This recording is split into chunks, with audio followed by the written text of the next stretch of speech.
Hey everyone, welcome back to Why This Beer, the podcast where we dive deep into the stories behind your favorite brews. I'm Darren Binema, and I'm joined as always by my co-host Aslan Graves.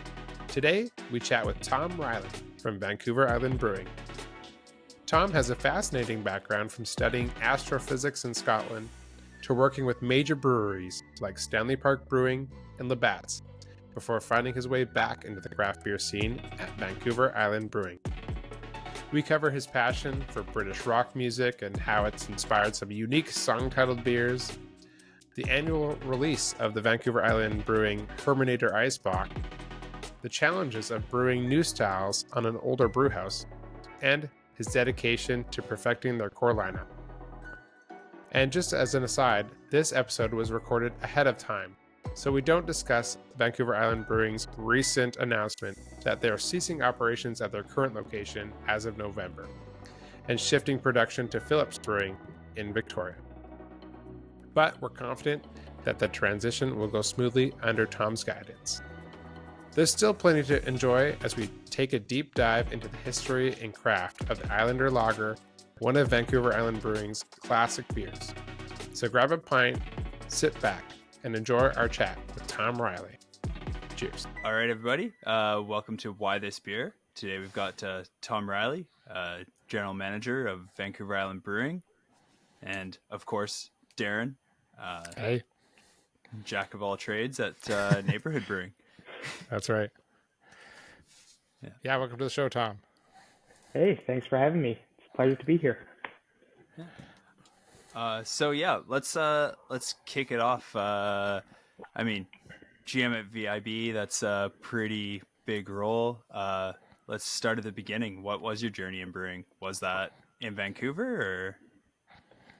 Yeah, it's a weird one, and I feel like, you guys will probably say the same thing. I think we all end up here via some odd path. I don't know if anyone dreams of being a brewer in their childhood years, but yeah, I'm originally from Scotland, so I've been in Canada now for, I lose count now, I think it's 11 years, maybe 12, and in brewing for most of that time. So I graduated from Edinburgh University with a degree in astrophysics, so there's like my weird path, like I have a degree in astrophysics, but nobody knows why, and I don't even really know why. Like, it was came out of a school system where it was like, you go to university, that's how you get a job. I'm like, oh, okay. And what do I go do? They like, just pick something you like. I'm like, I kind of like rocket physics. Scientist.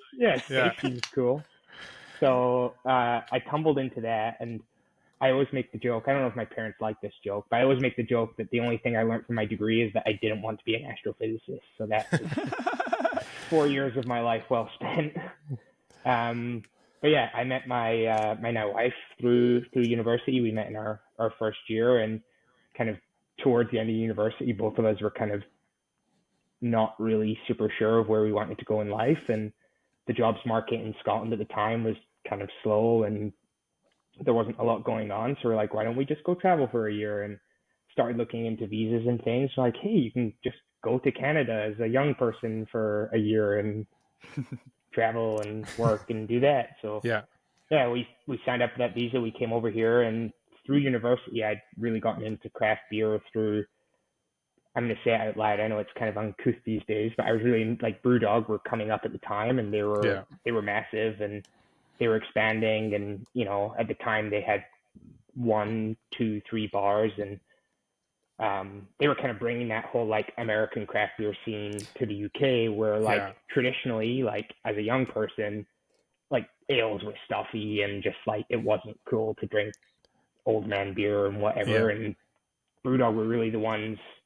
They weren't the only ones. There was a lot of other stuff going on and kind of more bubbled up around it that actually arguably was a lot better, just not as obnoxious. So we started getting into craft beer, but it's what was the first Brewdog beer you had? That's a great question. I think like Punk IPA. Yeah, Punk IPA is the only one I could think of. I kind of remember it well, and it's an odd one because we were in, I can't remember the name of the bar, but I was to add to my nerdy background of being an astrophysicist. I was also really into photography when I was in university, and I was part of a photographic society, and we were at a bar one night, and a guy he's actually a brewer now too, funnily enough, but he was super into photography too. He was like, man, have you heard of this brewery, Brewdog? They're up in Fraserburgh, and they make these like crazy beers, and they've got this big stout aged in whiskey barrels. It's amazing. They have it. We should try one. And it was like 14 pounds. I'm like, what the hell, man? I can't afford that. He's like, split it with me. It's great. So I did, and we tried it, and it was like this crazy big, like, double digit imperial stout aged in Isla casks, and it was just like, doesn't even make sense. Like, this is beer. This is crazy. This is super cool. And then around that same time, they opened the bar in Edinburgh, and that just led to me basically blowing all of my student loan on trying beers from not just Brewdog. Investing. You're investing. Yeah, investing in my education. That's right. And like they would bring, early days of Brewdog, they were doing like a really great job of bringing a lot of US craft to the UK, and they were bringing it like legit reefered containers. Like we were getting like Stone and Joy by when it was first coming out, like fresh in Scotland, and trying those beers. And it was expensive, but it was cool, and it felt like you were kind of riding that wave of what was going on in the US. So through all of that, like got into craft beer, wasted a lot of money, or invested a lot of money, I guess, and but got to a point where I was like, okay, I legitimately can't afford this. Like, I'm at a supermarket trying to buy like the packet cheese and bread, and I don't have enough money in my account, so I just have to take the bread. And you're like, okay, well, this isn't going to work. So me and a buddy, and I remember it well, we were in a quantum physics lecture, and we were like, do you think you can just like make your own beer? And he starts like Googling it, and he finds there's a homebrew store in Edinburgh. Yeah. And we're like, man, that's cool. He's like, yeah, you can buy like a starter kit for 40 pounds or whatever it was. I'm like, sweet. You want to just go do that instead? He's like, yeah, we literally just like got them left. And we bought a homebrew kit that day, and, you know, went on the usual homebrewing journey of making some pretty gross stuff, exploding bottles in airing closets and staining carpets of rental flats and all the rest of it. And how many stoves do you think you wrecked, like boiling 20 liters? A lot for sure. And no one would ever stand. Be like, why did you have such a big pot on the stove? Don't worry about it. Don't worry about it. Trying to hit a rolling boil of 20 liters with a coil element. Well, and it was just never good, right? Because you're waiting for it to come to a boil, and the natural thing to do is to have a few beers, and then it's like Tuesday afternoon, you're supposed to be studying, you've now got a pot boiling, you're 3 beers deep, and you're like, okay, well, let's see how this plays out. But super safe. Yeah, absolutely. But I guess with time, just, you know, like I think all of us, you get hooked on the process, and you slowly start to make, like, you make something, you're like, wow, this is actually kind of good, and then you get better and better, and you start to just develop, I guess, a passion for it that you kind of don't shake off, I guess. 15 years later at this point. And when we graduated, we decided we were going to come over to Vancouver. The original plan was 6 months in Vancouver, travel across the country, 6 months in Toronto. I don't know how we thought that was going to work, but because we're only here for a year, and then fly home, and that would be the end of that. But we came to Vancouver, and like it does with so many people, it just kind of sucked us in. And I got lucky at the time that I met Don Farian, who was opening, or going to be opening, Bomber at the time. And he was running Incendio in Gastown and the Beer Craft restaurant. So I remember it vividly. I came home from a shitty day. Oh, I'm not meant to swear, sorry. I'm Light Scottish, swearing, so okay. It's tough. Exactly. And I just had a crummy day at work, and was just applying for restaurant jobs, because that's all I was really planning to do in that year, was just do kind of casual work and just have some fun. And then went to interview with Donnie and his wife Christine, who was managing Incendio at the time, and interviewed for the job at Incendio. And within kind of a minute, he was like, okay, you've got that job, don't worry about that. It's like, so I'm opening a brewery in January. Would you be interested in coming and working at a brewery? Because I had stuff about my homebrew experience kind of on my resume, and kind of my passion for beer, and that was their whole thing. Like, Donnie's restaurants were very beer centric. So that's why I put that stuff in, not because I thought I was landing a job at a brewery. And then kind of one thing led to another. I was one of the first employees at Bomber, and just kind of right around 2014. So kind of when it was all fresh. taking off in East Van again. And we were kind of one of the earlier breweries in that kind of wave. And it kind of. So you were there day one with Blair, eh? Yes, yeah, exactly. Yeah. So I think brewing up some ESB. Yep, that's one was ESB. And it's kind of crazy. Like we had Shirley Warren, who she's at Angry Hen now, but she was from Steamworks. She was a consultant on the project, and totally. All of our equipment had come from China. I don't think it was actually supposed to have, but there was anyway. The equipment was not in ideal state when it arrived, and I just remember those early days of Shirley just like hands in her hair, just like, what is this? Why is it piped this way? It doesn't make any sense. And it was a lot of fun. It's not necessarily the traditional way, I guess, to come up, and I think it's great now that brewing's become a little bit more, I guess, of a little bit of a trade. Like people go to school and kind of learn before they get thrown on a brew house, but sometimes it's fun. Yeah. It's do you remember a beer you brewed at Bomber, Up the Bracket? I do. Up the Bracket IPA. Yeah. What made that unique? Was that a test batch? Yeah, we did that as a pilot batch on so we had the Sabco there, and it's funny too because like I always look back fondly on those days because like we were just making, it was the early days of craft, and like I talked to other people about this. It's like, do you remember when our only problem was we couldn't make enough? And it was just keep filling the tanks.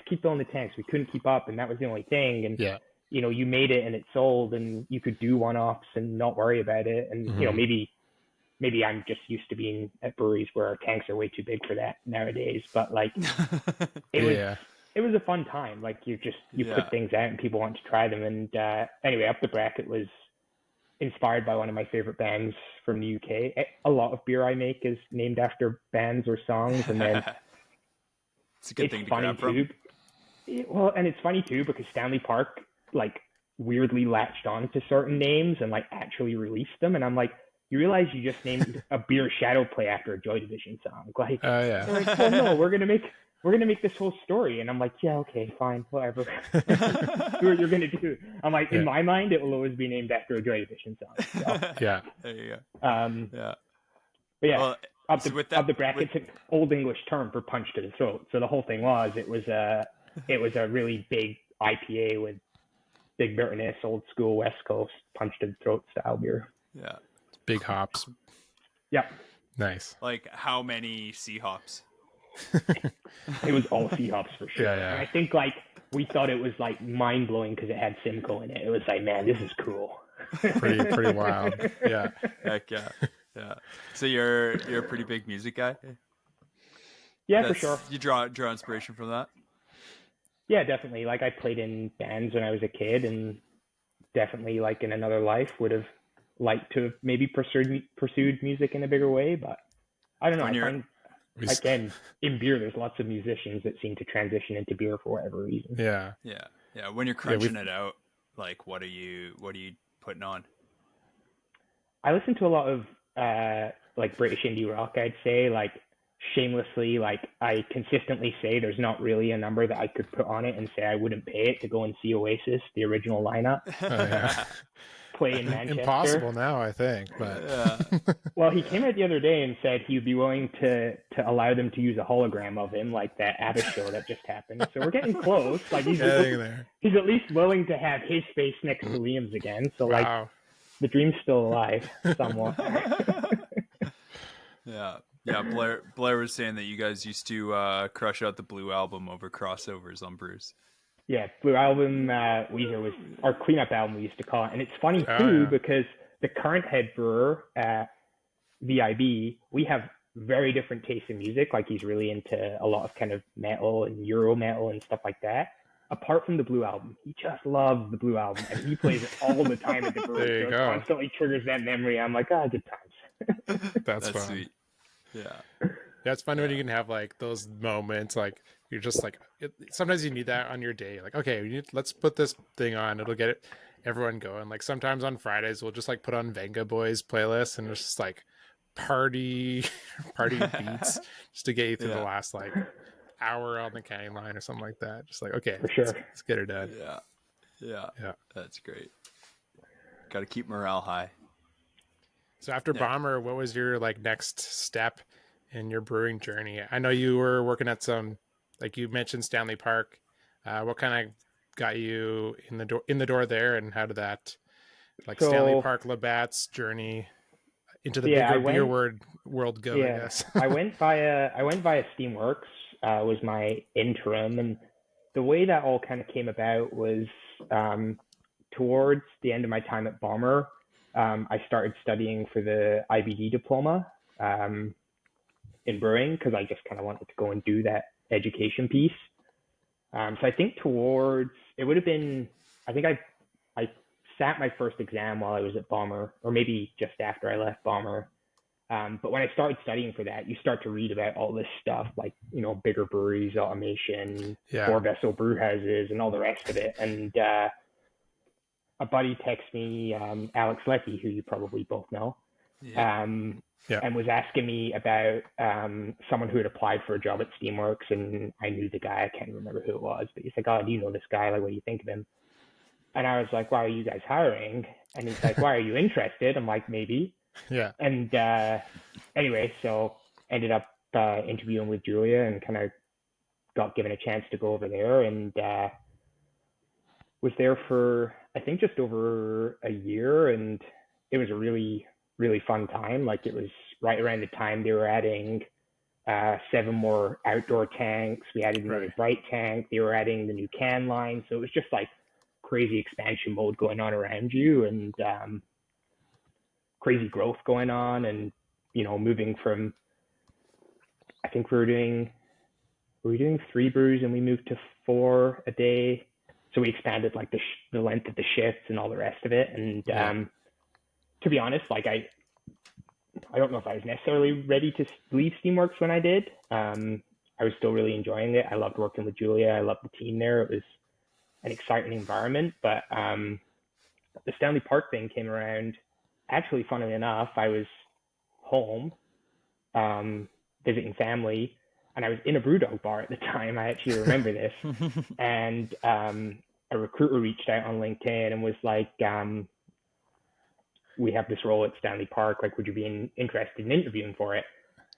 And it's funny because I'd had recruiters reach out about Turning Point in the past for brewer roles, and I was always like, I don't really Yeah. want to go and work in Delta. Like, it didn't. I don't know, I was younger at the time. It didn't really appeal. But the idea of like brewmaster, Stanley Park, Labatt, I was like, this could be a cool learning opportunity. So I kind of went through the process and applied and went through rounds of interviews, and it's probably the most intense interview process I've ever been through, because like with Yeah. Bomber and with Steamworks, it was kind of like one interview and you're in, and this was like 4 rounds of interviews, and Yeah. it was all essentially leading to the brew pub being open, and then wanting someone to kind of to front that. But somehow I made it through it all, and I got offered the job and was like, Yeah. I don't know, learning opportunity. I know Yeah. it's always tough. Like, I feel like there's this, there's always been the craft and big beer rub. Battle. Yeah. Yeah, Yeah. I don't know. Yeah.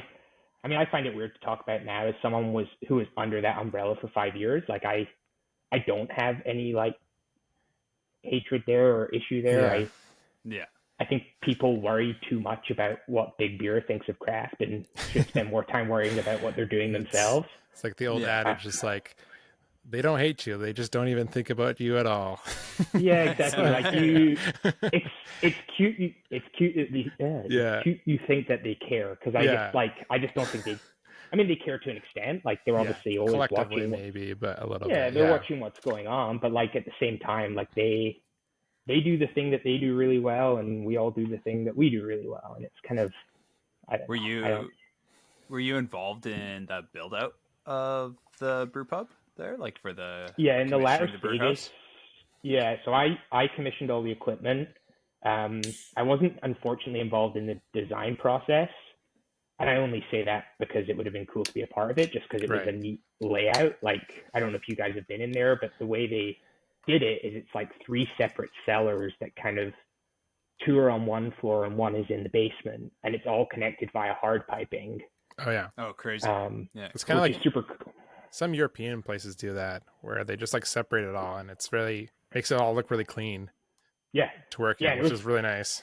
Yeah, and they spent a ton of money doing it, and like the guy who led the design and the procurement of the equipment and all the rest of it, like he did a really great job. Like it's one of the nicest places to brew that I've ever brewed. Like especially if you're doing like creative brewing, like it was a 5-hec 3-vessel system, with 15 FEs that essentially they could all be used as bright tanks as well, all single brew. And the neat thing was that like you were turning, especially in summer, like say we kegged 500 liters of sour, we could blow through that in 4 or 5 days.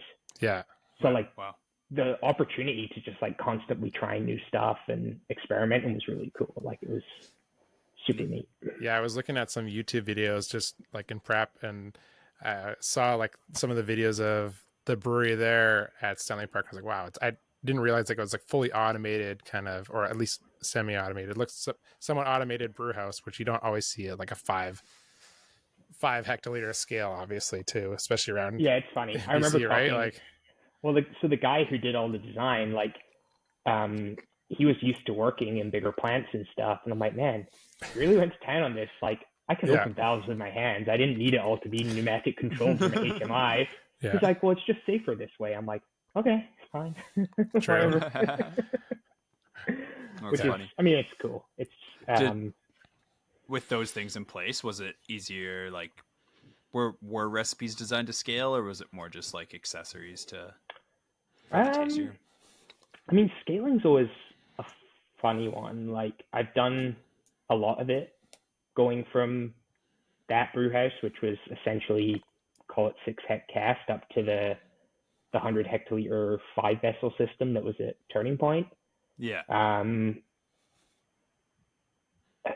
Scaling's tricky. There's so much to it, right? Like there's just, and to be honest, like the thing I learned the most, I think, from my time at Labatts was really that translation of recipe between systems and what the real important factors are. Like I learned all sorts of metrics that I'd never even heard of before, and like the things that I don't even think I remember reading about when I was studying for IBD. Just like even like the time at which you pitch the yeast, and how much air contact the yeast has, because like most smaller brewers, you're doing a single cast out into a tank, maybe 2, but like at Turning Point, we were doing 8 turns to fill a tank. Right. If you pitch on brew 1, by the time you're pitching brew 8, like fermentation's well underway, and now you're just creating all this weird, taking it anaerobic, aerobic back and forth, and it does nothing good for anything. So that was interesting to then understand that like when I scale it, it's going to experience different amounts of contact with air. So it's like, okay, well, if I'm doing single batches of the brew house, how can I replicate that by doing like additional air 3 hours after, so that it replicates what's going to happen on the big scale. Right. But then tank geometries and stuff, like hydrostatic pressure. Yeah, like it's, because that's crazy too. Like it blew my mind. Like some of the biggest issues we would have at Turning Point was just like hydrostatic pressure and ale yeast. Like it's just, ale yeast isn't built to deal with hydrostatic pressure. Yeah. Right? To like be open. think about traditional ale fermentations, there was no hydrostatic pressure. So I mean, there was hydrostatic pressure, but there was no additional pressure from you know. I mean, I guess that's why Bergman systems existed, is just to have like multiple small fermentation vessels. Yeah, and keep that height of the fermenter low. Yeah. For those playing at home that don't know what hydrostatic pressure is, it's just like the pressure that the liquid, I guess, pushes. The top of the liquid will push down on the bottom of the tank, the liquid at the bottom of the tank, because of gravity. And so that pressure can affect how yeast behaves, because generally speaking, yeast doesn't like pressure, especially ale yeast. Some like lager yeasts can handle pressure better, but generally, like, yes, like you're saying, English ale yeast, not a fan. Belgian yeast, notoriously not a fan as well. Yeah. That's interesting. What other factors did you find was difficult when scaling up, or like, did you have to ever go from, okay, we're brewing this at this location, how can we brew this at another Labatts location, or does that happen not so much? Not for Stanley Park a whole bunch. Like, it's pretty much all made and produced in-house.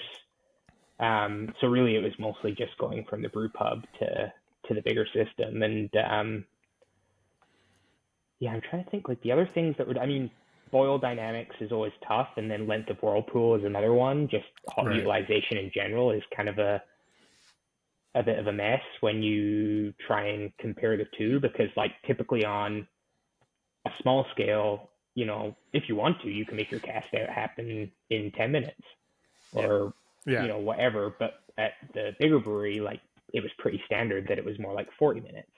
Yeah. So even though we could cast out faster, part of it was like, okay, well, we need to slow it down to replicate what's actually going to happen when we put it onto the big system. And then it's also like making sure that the airflow rate is matching in terms of like flow of liquid, flow of air, and those dynamics. I mean, there's so many things you just can't control that, it's, you do your best to get it as close as you can, but there's always going to be aspects that are just hard to. I'm sure to a certain extent too, it's like working within your restrictions, and sometimes you come across a happy accident where you're like, holy shit, like, this beer at like 100 hex tastes way better than the like proof of concepts we were making. Oh, for sure. Yeah. Well, it would go both ways for sure. There was sometimes on the pilot scale where we knew it was never going to be as good on the pilot scale as it would be when we scaled it. Just certain aspects, like the brew house at Turning Point, it was just like designed to brew lagers. Like, it was like a 5% lager machine. Like, that is what it did well. But then the brew house that we had at the brew pub, I always used to joke, like, the way it was designed was to fit in a space, but like, it had a mash mixer and then a lauter tun and then a boil kettle combined with whirlpool. But the lauter tun was just like a tall vessel with no rakes. I'm like, it's just another mash tun. That's called craft. That's craft lauter tun. Except I've beaten all of the air out of it that would have helped it float in a traditional mash tun. Now it's in this lauter tun and there's no rakes to cut it. No. It's like a Home Depot cooler because it's like really tall and thin, and you're like, okay, well, this is, and 100%, it's like, oh, that's craft for you. Whereas like the German brew house, it's like, I mean, anytime you deal with German manufacturers, it's like, well, can I put more in here? They're like, you could, but it would be wrong.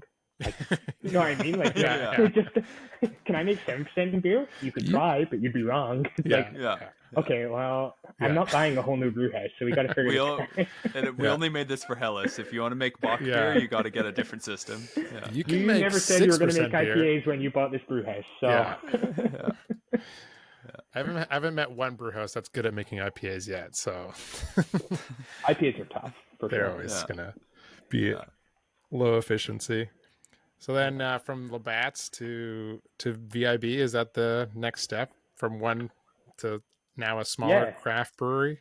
Yeah, and like I guess like when I went to Labatt, it was kind of like an observation that anyone who got into positions that, like at the bigger breweries, like, Juliet Steamworks, Justin at Red Truck, I was like, these guys all came from Molson or Labatt, and that's how they were making those jumps. So I don't know. I'm just always I look at things very, I guess, black and white. I'm like, I guess that's what I got to go do. Just go work there, and then maybe I can.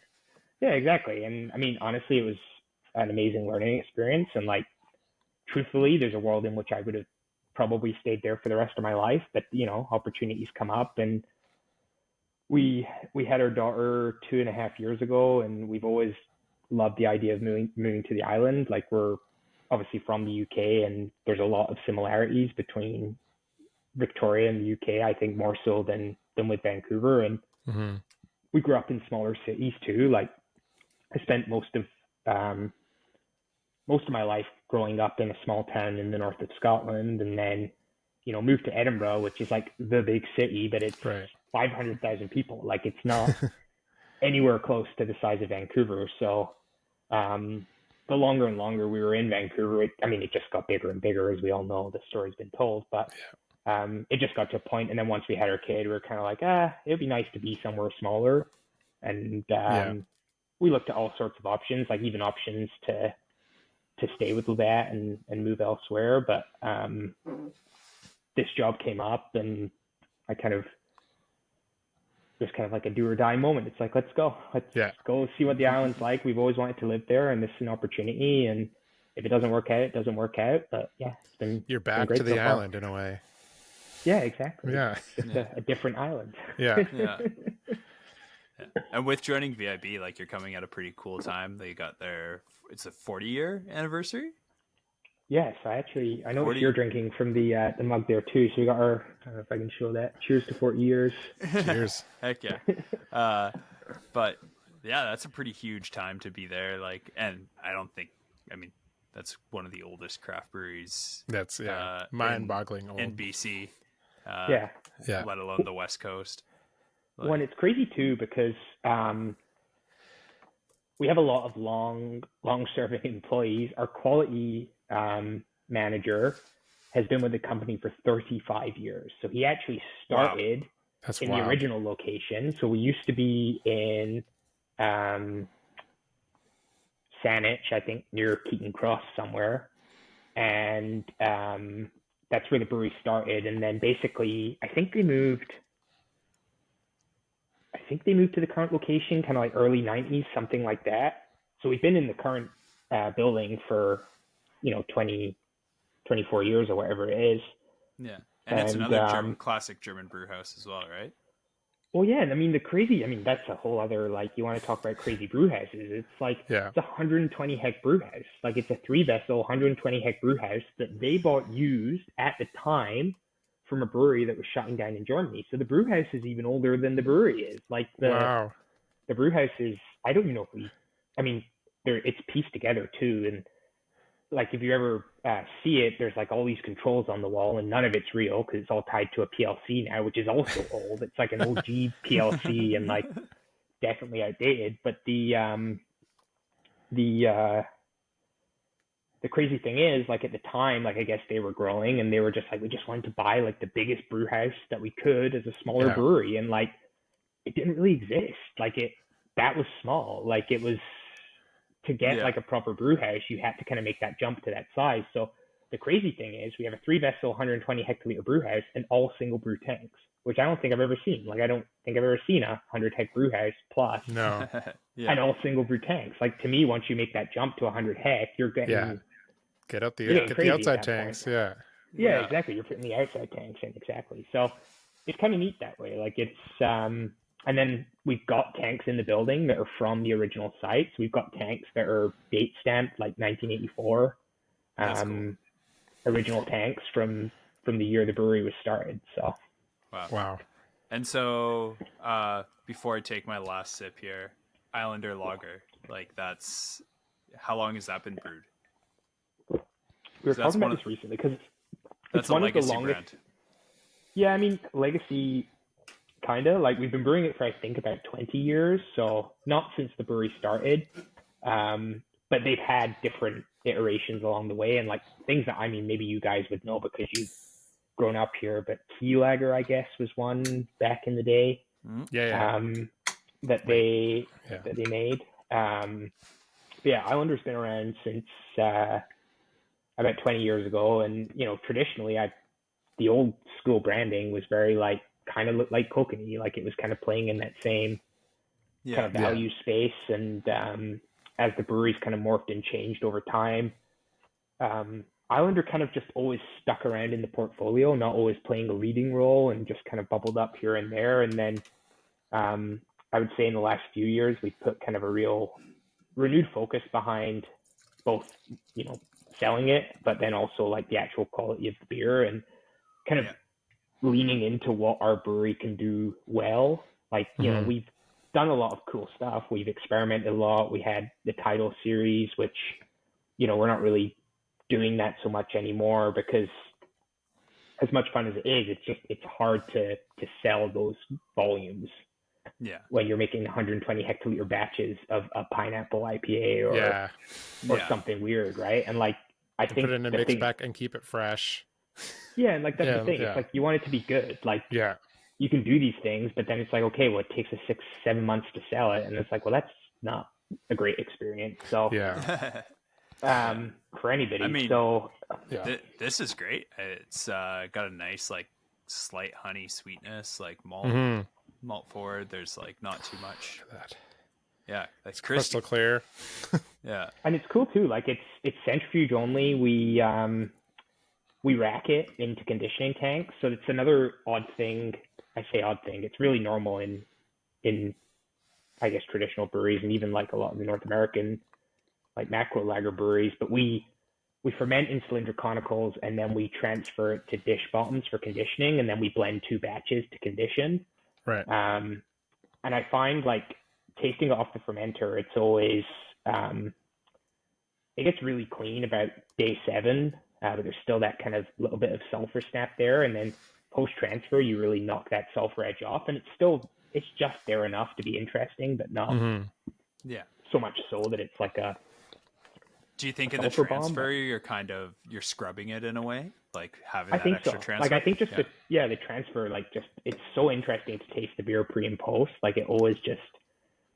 You mean transferring it to the conditioning tank, like blending them? Yeah. Okay. Yeah. Just that transfer and the off gassing, I guess, as you fill that tank. Like it's super interesting to see how it kind of changes, and then we condition it for typically 2 to 3 weeks, depending on how long it ends up being in the fermenter. And then straight to centrifuge, and we get really nice, bright, brilliant beer. Like it's great. I'm so glad filtering is a thing of the past. I know that is a great thing. What's the base malt in this? Do you guys use like you guys must get it by like the boatload, maybe literally, but like it comes on a boat. There you go. It's Superior Pills, so it's Canada Malt and Superior Pills. Yeah, we do it silo, and then we add a little bit of German Vienna in there just to kind of bring that kind of, I guess, interest to the malt profile, and that sweetness and that kind of honey note that you're alluding to, which I think just helps to round it out a little bit. And I don't know, I really like it. I think it's a great beer. Like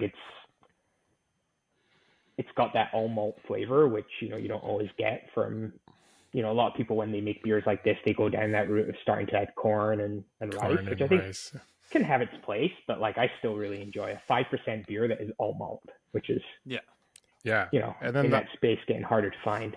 I like the hop character is really nice in a way that like I find it an interesting beer to drink. But it's also not like, it's really balanced well, where like there's this nice like hop note at the end. I'm like, oh, this is good, and it's got this like, I don't even know what kind of, I don't know. It's got this traditional thing. It's subtle, grassy, but it's not like too intense in any way. Where like I feel like anyone would like it, kind of thing. Yeah, and that's kind of the thing we're going for. Like we don't want it to cross the line into being like overly interesting is the wrong term, but like that you have to think too much about it. But we want it still to be something there for you to find if you want to think about it. I like to tell people with our like lager at Main Street, I'm like, it's the beer I think about all the time, so nobody else has to. Yeah, exactly. And that's totally it. It's like we put a lot of effort into it, and like we worry about weird things when it comes to Islander, which I enjoy. Like I feel like with IPAs, the point you made, you're always so stressed out about yield that you don't have time to think about anything else.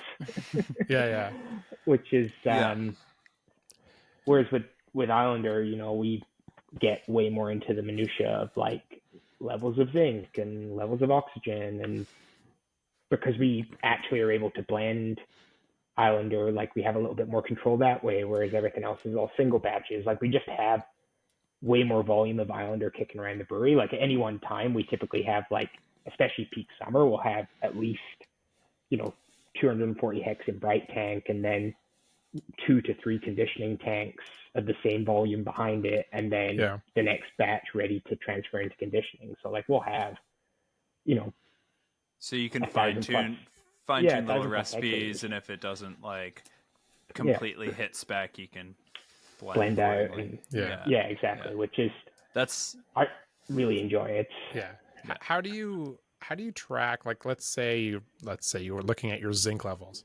How do you go about, like, you have the, you can brew it a lot of times, which is nice, but how do you go about like tracking it? Because what I find is like, okay, I'm going to make a change 2 weeks, 3 weeks later, then I have like the result from that change or whatever, because it takes so long for these to happen. Like, how do you go about like tracking your changes, and how does that happen on your scale?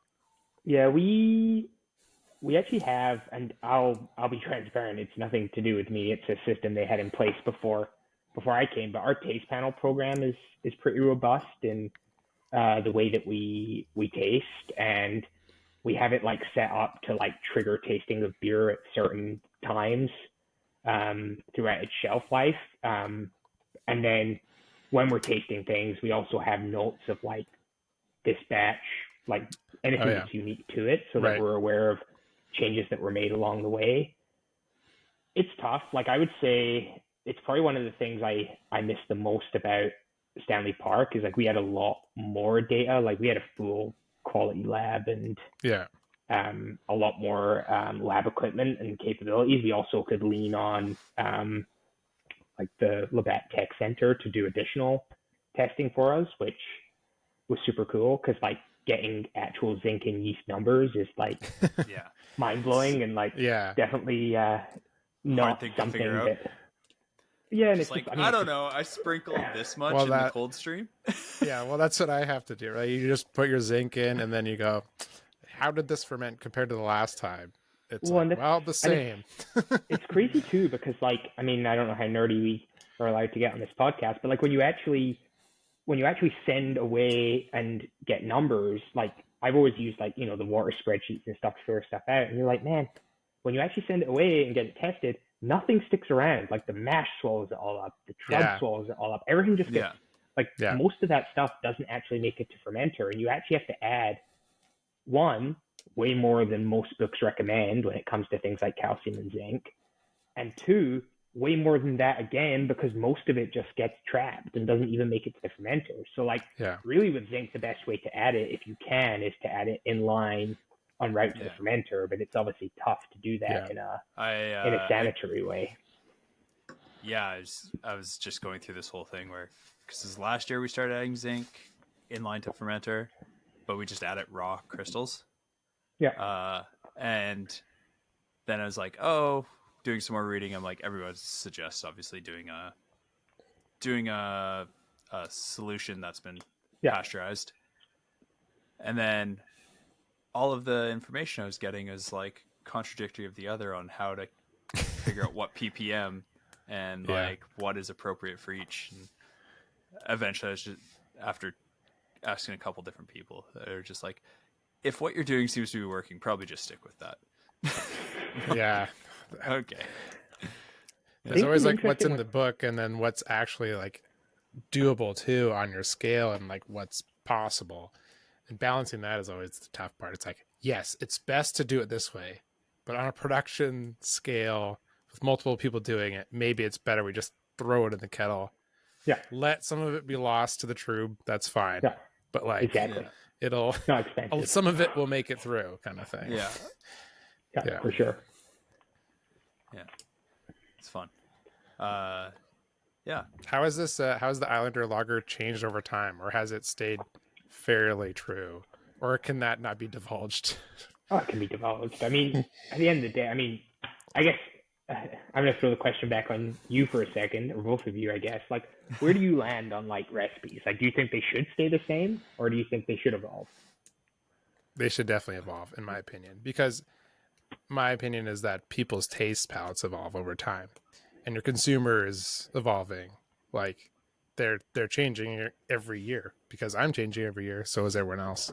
And so you have to change your recipes to suit it. Like basically like the adage for IPA is like, just throw in like 5% more hops every year and you'll be like kind of on keeping up with on trend.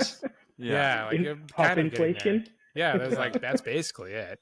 Like if you go back and look at some of our old recipes that we were doing, like when I was at Yellow Dog, it's just so like way less hops, but Yeah. everyone was, Yeah. and now it's just to keep up, you just have to add more and more and more. I think too, like it's one of those important things. I mean, we all know, but it's one of those things. The more you know, you're like, oh wait, malt changes every single year. Like if I'm trying to, especially for you with silo fills, you're probably watching it a lot more closely. But if I'm trying to create the same Islander, even if it's down to exactly the same or trending with how things change, but still hitting those notes, you have to change so many different things here and there. Or whether it's, we made a switch substituting out Sots for Lebluski because the Sots year has been not consistent the past 2 years. And Yeah.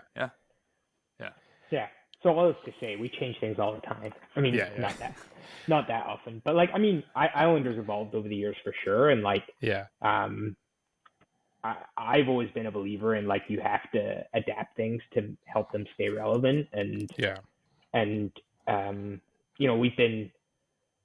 think we've been lucky and challenged by the fact that like we have consumers that have become more and more educated as time's gone on too, and like have greater expectations of breweries. Like 10 years ago, you could open a brewery and make mediocre beer and get away with it, and now like you just can't. Like it's not a thing anymore. So like, and we've all, I mean, it's a cool industry in that way. I think we all force each other to raise the bar all the time, which I love. Like everyone's challenging everyone, and we can all see it in a positive way where we're all trying to get better. And so like Islander's gone through shifts over the years. Like I think the core of what it was supposed to be has always stayed the same, but there's been, I mean, I would say it's probably maybe the simplest it's ever been,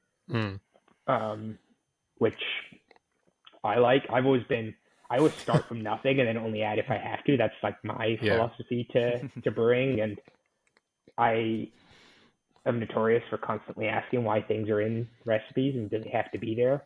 Can we try taking it out? Can we see if anyone notices? Because I just like, to me, it's like, I think, when you're a home brewer, it's so easy. Like you go to the store and you tell them to put all the different things in the bag, and then you throw it through the one coffee grinder. Yeah, exactly. And you're just like, it's easy. Like it's not my problem. It's Chris Booth's problem. Like he's the one that's got to weigh it all out, not me. Yeah.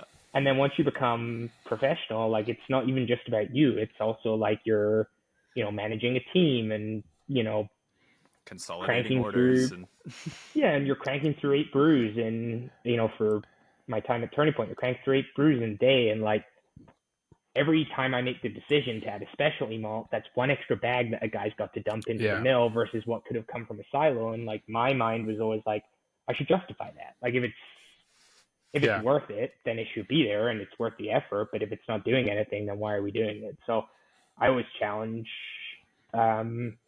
people on recipes, because I think it's easy to get into this like I'm some kind of like genius inside the matrix type vibe where you think sort of like astrophysicist vibe. Yeah, exactly. Where you're like wherever that meme is with all the calculations coming up, and I've always found it funny. There's been countless examples. Like Carapils is one that drives me insane. Like just don't, like I can't do it. You're not a Carapils believer?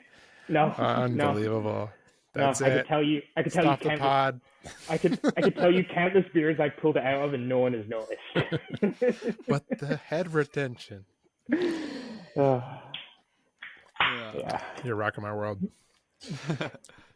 So go ahead. I think like if any of the owners are listening from our breweries, we don't change the recipes at all. They're all the same. But I think it is. I think we all agree that like, or maybe we don't, but I think at least for me, you have like an idea of what that brand is or what that SKU is. And so like any changes you're making are like only helping to like, make that beer better for that consumer, because like you're going to have you'll have the same consumers for some beers, but some people are only going to drink Islander. They're only going to drink your hazy IPA. And so you're just trying to make their experience better, whatever that is. Like if it's just like, I want this lager to be more drinkable, and have less head, I guess, then I'll just take out the care pills. But I'm just joking. Yeah, I mean, for me, it's like I always, something I've done for a long time, and now we do it BI. It's like start from a brand profile. Like, what is the beer supposed to be? Because I think sometimes I've seen this countless times, and sometimes it's fine. Like sometimes it was a good thing because your original idea was dumb, and where you ended up is better. Yeah. But like, I feel like too many times, like people set out to make something, and then they get something, and then they just run with what they got, and they're like, this is fine, like whatever. Yeah. Yeah. But like, I think really it's like the art of it all is like having a vision for where you want to get something, and then getting it there, right? And I think you get better at getting closer the more you do it, but sometimes it can be as simple as just like honing in the color, or like figuring out like I don't know, doing blind tastings has been like super helpful for myself and my team, and just like making sure that it's like, let's go through and let's taste all these beers and let's like really break them down. Like, don't even sip it until you've like made a gauge on which one you like the color profile of, and then which one do you like the head, the lacing, and like all of that, and then be like, okay, which one at the end, unveil which one is ours and where did it land, and how can we meet that? Yeah, for sure. Yeah, like it's looking at it more objectively, I guess it's just like fundamentally what you're trying to achieve, and did you actually achieve it, is the fun of it. Yeah. So with Hermannator, are you doing 120 hec batches? Hermannator is actually a funny one, because it's that strong. All pilot brews? No, we do. So we brew. I think last year we brewed 2 brews, but we get about 140 hex finished volume. Oh, wow. So the crazy thing is, I mean, talk about recipes that have evolved with time, and it's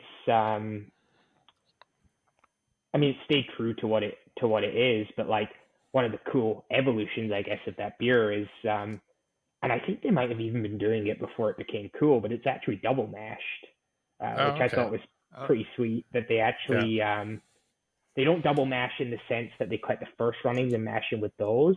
No. They actually collect the second runnings and use those. Just they were literally just doing it to bump efficiency. Like, I don't even think they were thinking of it in any other way other than that. So that's really neat. And then the beer, I mean, we're a month and a half from brewing it, because like we brew it in July and we genuinely leave it in tank for 2-3 months, and keep it icy cold, and it's a super cool beer to watch it evolve over the period. And it's also cool because like it's like the most unpretentious traditional beer seasonal that I think I've ever seen, in the sense like they've just always done it the same way. And like we were talking when we were emailing back and forth a bit there about Dominion and how it's just an evolution of Herman's, but like it was always like they've always done it the same way. Like they take Herman's yeast or Dominion yeast, and then they put it into there, and like they have to like line everything up so they've got so many lagers all ready to crop at the same time, just because they need this massive flux of lager yeast to get into Hermannator at the same time. And it's super cool, and it's just like a massive. The brew day is just like a monster. And I mean, that's our Canadian celebrator, essentially. It's like and like you say, unpretentious. I think the first time I had Hermannator, I was like 20 maybe, over on the island visiting like some high school friends, and like it was one of their friends. I was like, oh, you got to try this. It's the highest alcohol beer, and it's in 6 packs. Like, it was like, I'm like, man, if I grew up like being a binge drinker, drinking that instead of Black Label Supreme, like I'd be a different person. And it's hopefully cool. for like the better. It's great. Like we have like whenever it launches at the brewery, they do like a Nater Day celebration, and we always have like a bunch of vintages that we'll throw on tap. Like we save kegs every year so that we can put like a vertical on tap, and then nice. we'll release some like product that we held back from prior years just so that people can buy like different years and things like that. And I even have like, I gotta bring them home at some point, but we were raiding through archives and digging some stuff out, and like bottles that go back like Way years back. and years and years. Yeah, like they're all kind of kicking about there, and it's like it's kind of cool because like obviously my experience of craft beer up until now has been all very like recent. Like it's breweries that have been around for 10 years, and then when you're like, Yeah. man, these guys have been doing this for like 40 years, and like the same vibe. Like it's kind of cool. And like I mentioned, that guy Mike, who's our quality manager, he's been around with us for 35 years, and it's cool to hear his stories because he started as a brewer originally, and like it's cool to me that like it was still that same kind of industry even back then. Like it still had that same vibe and That's cool. That's really feeling sweet. around it. Like it's neat. It's cool. Like I was definitely one of my first beers, and I remember like reading, like not one of my first beers, but like one of the first beers that when I was getting into craft beer, and you're just like consuming knowledge, right? And you're like reading about like Doppelbocks and Ice Bocks, and you're like, I wonder if anyone makes an Ice Bock that I can buy, and then like realizing that there's one like in your own province that is made, and like probably not really an Ice Bock, but you know it's a big Bock beer, and like, but it was always really cool to be like, oh, this is a very traditional style of beer that it's still made like the same quality every year. Yeah. Do you find that like you're just getting like the same throughput every year, or is it just like slowly like tailing off, or is just people like myself that'll get like a 6-pack every year? Yeah, I mean, I would say it's probably not in its heyday. I'm sure it's had bigger years, but I know for like the last number of years, it's kind of like a steady eddy. Like we put out the same volume every year and we sell through it, and the same customers come out and buy it. And it's one of these things. It's like you either make too much or you don't make enough. We teeter between making 3 brews and 2 brews, because when we make 3 brews, we end up with stuff still on the shelves in February. When we make 2 brews, we get angry calls from people telling us that we didn't make enough, and you're like, there's no right answer here. No. If you solve that problem, let me know. Yeah, it's just every time the thing I've learned over the years is if you ever say to yourself, do you think we should make one more batch? The answer is always no. Yeah. Always no. Everyone's already bought it. Yeah. They If you're don't asking need it yourself again. now, it's too late. It's too late. Yeah. That's 100% true. How do you go about, a question for you, how do you go about like, you know, you got a old school German brew house that makes 120 hect beer. How do you go making hazy IPA that like looks like this and stays hazy? What's your secrets? Is there something that you've learned? How many clear batches have you put out? Just a quick shout out. The like Mystic Haze, the pale ale. As soon as I poured that into my glass, I was like, whoa, the aroma's filling the room. Like, it's great. A cool beer. Yeah, this is the hazy, the Broken Islands, and it's like yellow and hazy, which is always nice. I mean, honestly, I don't know. Hazy, the whole thing is a mess, let's face it, right? We all got into this, and we couldn't make beer that was clear, and that was the problem, and we were trying to figure that out, and then just as I feel like we'd really gotten somewhere with making clear beer, nobody wanted that anymore, so then it was like, okay, well, flip it on its head. And it's funny because I've had like different experiences of what works and what doesn't work, and I find anyone I ask, everyone has different opinions on what works and doesn't 100%. work Yeah. with haze stability. So I can give you an answer, and actually even these 2 beers aren't the same, and that blows my mind. And the way they stay hazy is not the same. So like the Mystic Haze, this one puzzles me because this one we do very little to like keep it hazy. Like we make it and that's it. Like it has wheat in it, it has oats in it. It's 4.5%, so less base malt. Yeah. And with an English yeast or like London Ale 3 essentially. And then it's got very little in the way of whirlpool hopping, and then a fairly heavy dry hop. And then we've never had issues with haze on it. And then Broken is a beer that over the years we've had periodic issues with batches dropping clear. and we put a whole lot of effort in the last year into getting that fixed, and we haven't touched wood, although everything's IKEA around here, so I guess I have no wood. Touch veneer. Touch veneer. We put a whole bunch of work into it, and the funny thing is now, like where the recipe for Broken is now, the protein portion is the same as Mystic. There's just more base malt in there to bump the alcohol. Yeah. And we have biohaze in there. That's what we use for haze stability. We add it at the same time as the dry hop. Yeah. And it works great. The problem is, I think we made a lot of changes around the same time, and there's part of me that wonders if I still need the biohaze. Yeah. I probably don't, because it works on Mystic. Yeah. But then Broken has been in such a good spot recently, so we've just started the process of walking the biohaze down. Yeah. To eventually eliminate it. But that was before I started. They'd gone to biohaze because they were having so many issues, but then it wasn't necessarily helping. And then, through process, we've got it to a point now where it's consistently hazy, but the biohaze is still in there. Yeah. And we're slowly walking it out. But I always find it funny to talk about hazies, and like it's funny because I just feel like nobody has a consistent answer. Like a lot of my theories revolve around, I think timing of dry hop is important for sure. But then it's tricky because as the amount of dry hop beer in your portfolio has grown, yeast crops, so. No, it's like, it all depends on how much like protein you're adding, what yeast you're using. And like, even those two variables can be totally different if you're using like a Vermont base strain versus like a London Ale 3 strain. The amount of protein that you want is going to be different for those. And like, so you talk to someone that uses one yeast and like, oh, you should do this. And like, don't do that, because like they're not the same. So I found like, you're right. Like in my experience too, it's like, you have to kind of find out what works best for you.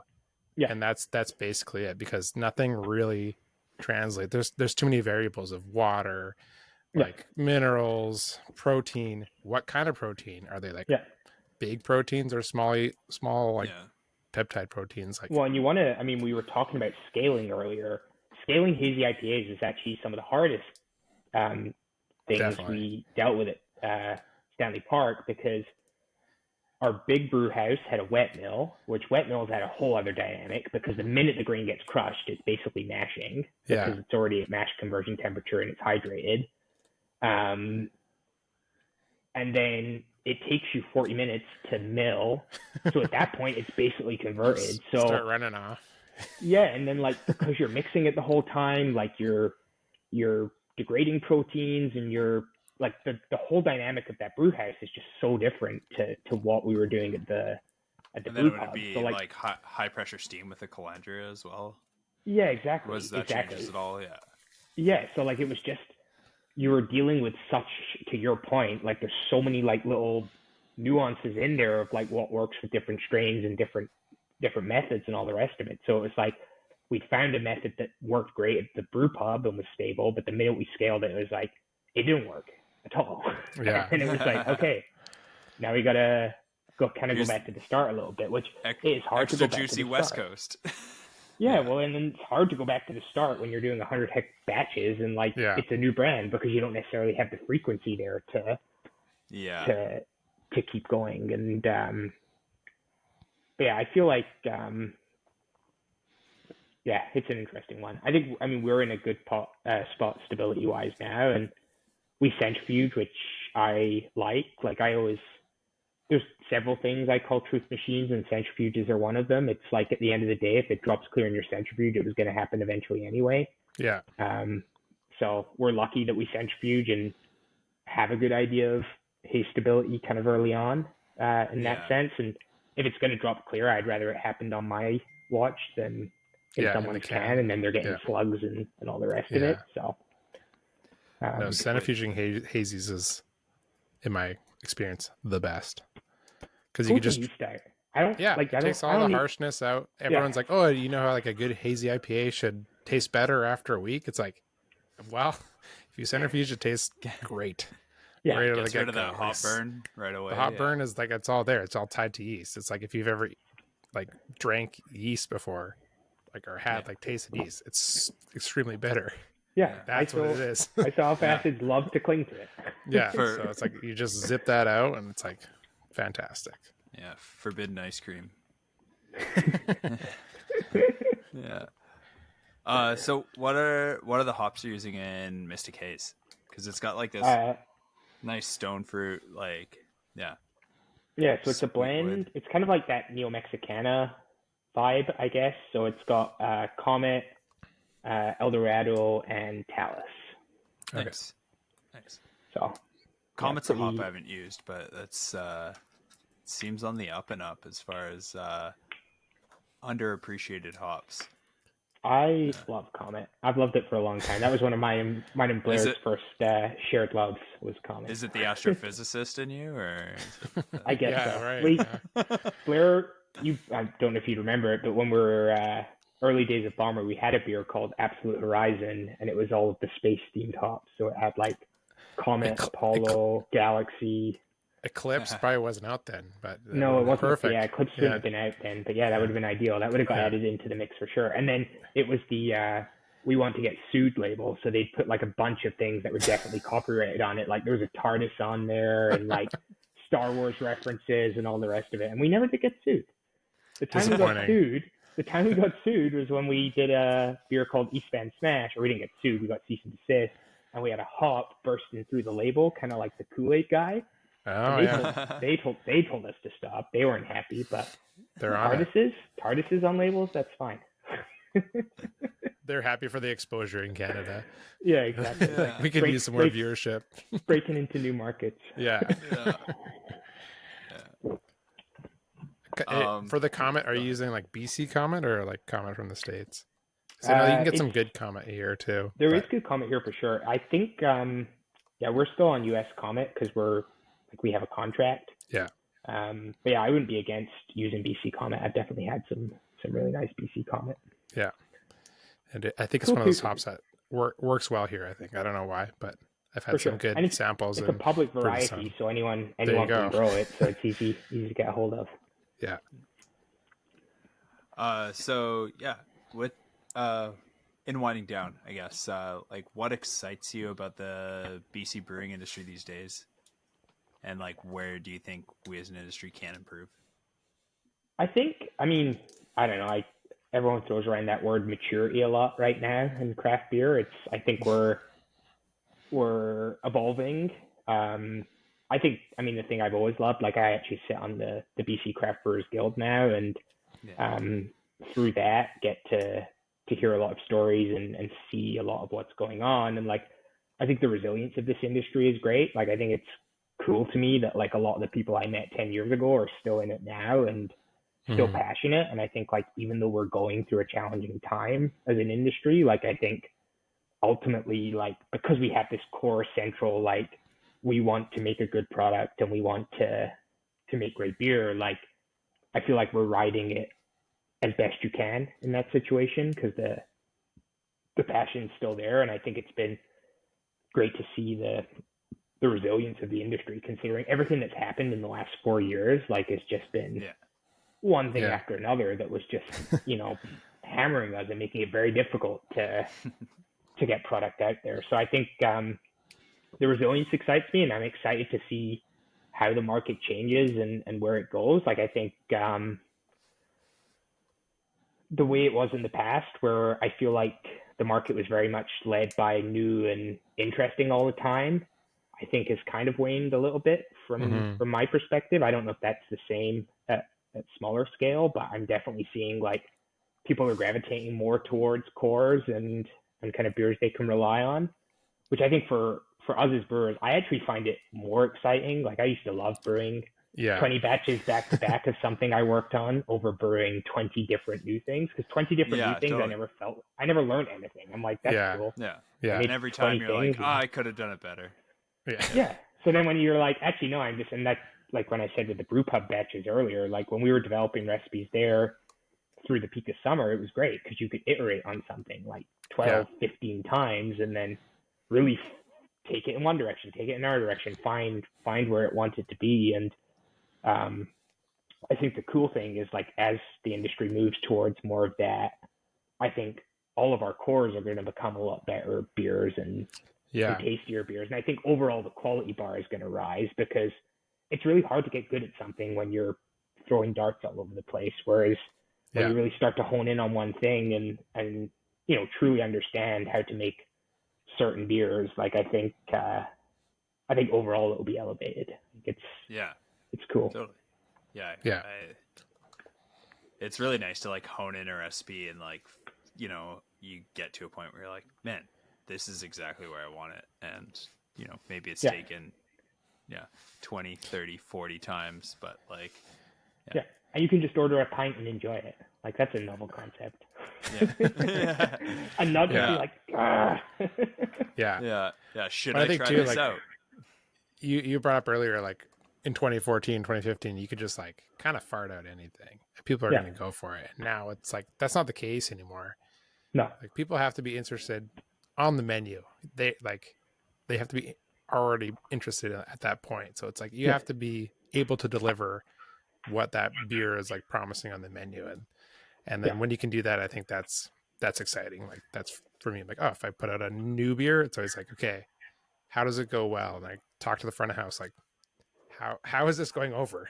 Because like, if people order second pints, that's always like, I've said it so many times. I said it all the time at the brew pub. I'm like, we're in the business of making 6-pack beers. Like, I want beers that people want to drink a 6-pack of.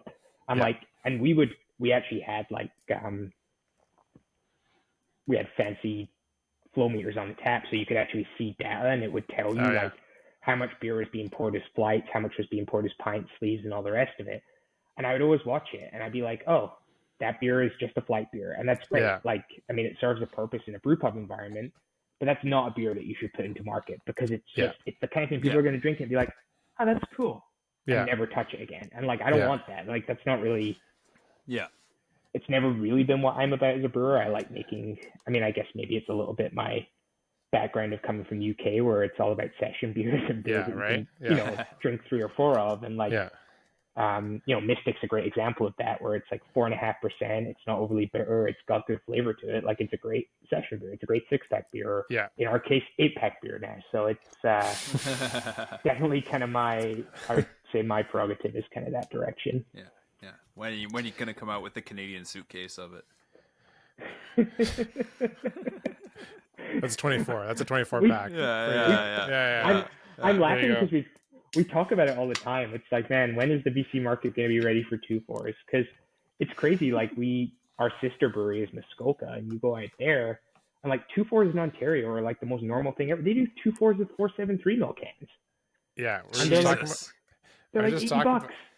We were just talking about this with an Ontario brewer. It's like May long weekend out there is called May 2-4. Yeah, because that's what you got. You get a 24 pack of beer. And I remember that's your weekend. I went to visit Muskoka, and then after we were sat in the tap room having a beer, and I'm watching like people come through the door, and everything from like a young guy with a skateboard to like an old guy with his wife, just like coming in, grabbing a suitcase of beer and leaving. Like, it was just. I'm like, this is crazy. Like, you just wouldn't get this. I mean, maybe you would. We've never tried. Maybe we should. 2-4s of craft. That's hell yeah. Yeah. I mean, it's creeped there, right? Like, we went to 12s. We've dipped our toes into 15s now. Like, I mean, you know, well, you're in lucky lager territory there. It's a 15 pack, lucky lager 15 pack. It's the Vancouver Island way. Yeah. For reasons beyond comprehension, that's true. Yeah. Yeah.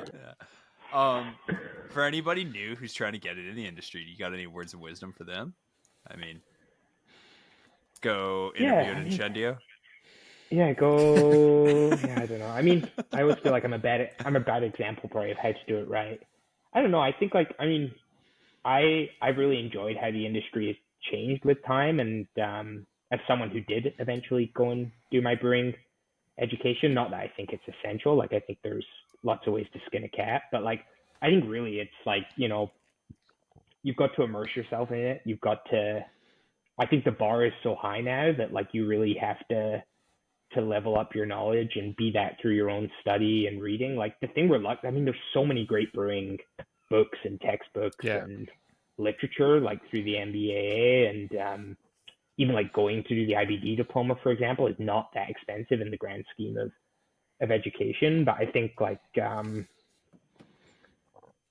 think having that knowledge is really important, and having the passion, because it's a tough industry for sure. Like it's not, nobody's getting rich here. It's it's something you have to enjoy, and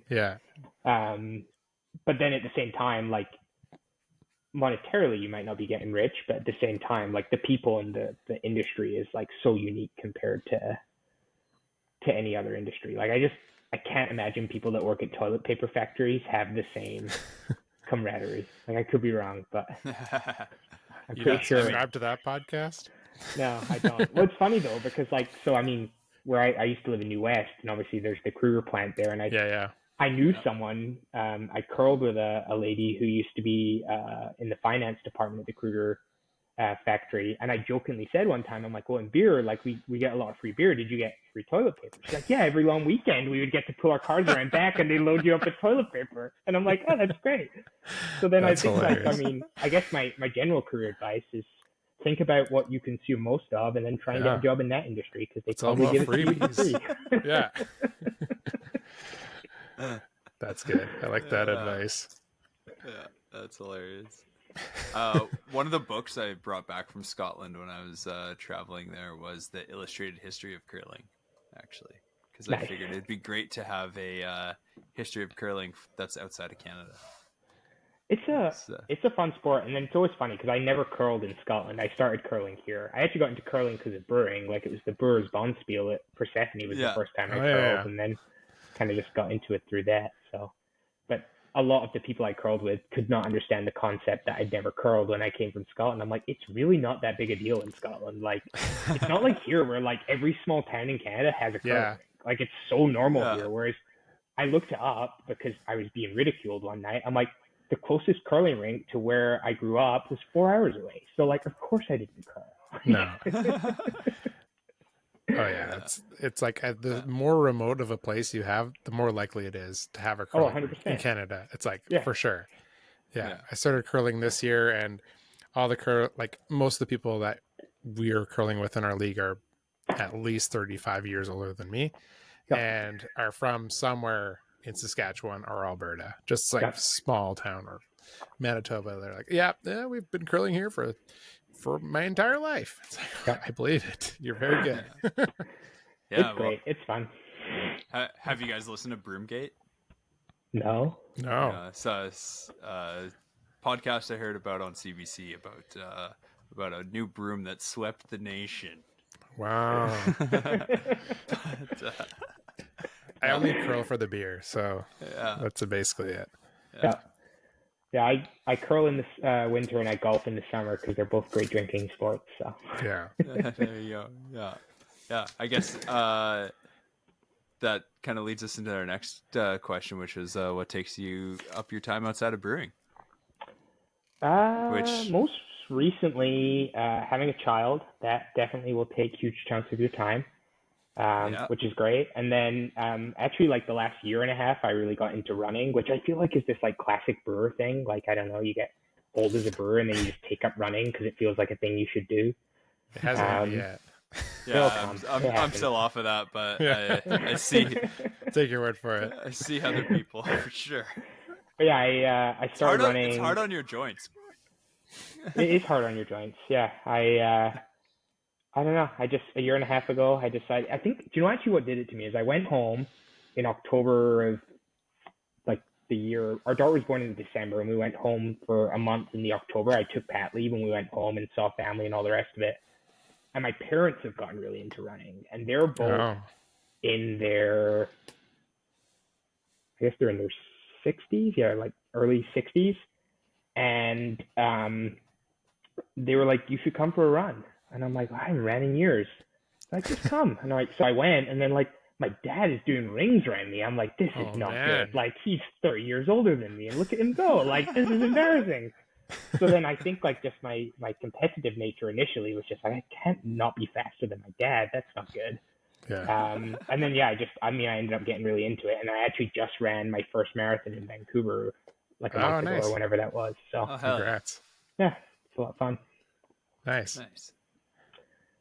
It's coming. I'm telling you. Yeah. I We'll can't see. wait. I could probably use it actually, Yeah. but I'm in kid mode right now, so that's How many kids do you have? 3 now. Oh, wow, you're truly in the weeds then. I have a 1-month-old right now. Yeah, I was so gonna say. these are bags for a reason here, for sure. Yeah. It's funny. We're like 90% sure we're in the one and done camp because just we love our daughter, but I don't know if I could go through the baby phase again. I commend anyone that does 2 kids and 3 kids. You deserve a medal. That's a lot of work. I don't know, or yeah. You just get used to it. It's already you're already busy, is what I always say. So Yeah. like I'm not gonna get more busy, am I? You I don't think need to make plans. You already have plans. Yeah, it's already done. We're already at the soccer field, so the youngest one can run around the soccer field. That's fine. Yeah. If you want Perfect. something done, give it to a busy person, right? Exactly. Yeah. Cool. Wow. Sweet. Yeah. Thanks for doing this, Tom. This has been great. Right. Very No fun. problem. Thanks for having me. It's always fun to talk about beer. So I don't get to do it. Don't get to do it so much anymore. So thank you. Yeah. Well, it's a fun for pleasure. us, too. I mean, that's part of the reason we put this all together. Shoot the shit. Yeah. Thanks for tuning in to this episode of Why This Beer. This has been our chat with Thom Riley from Vancouver Island Brewing. If you enjoyed this episode, don't forget to subscribe and leave us a review. Follow us on social media for the latest updates, and stay tuned for more conversations with the people behind the beers that you love. And until next time, cheers.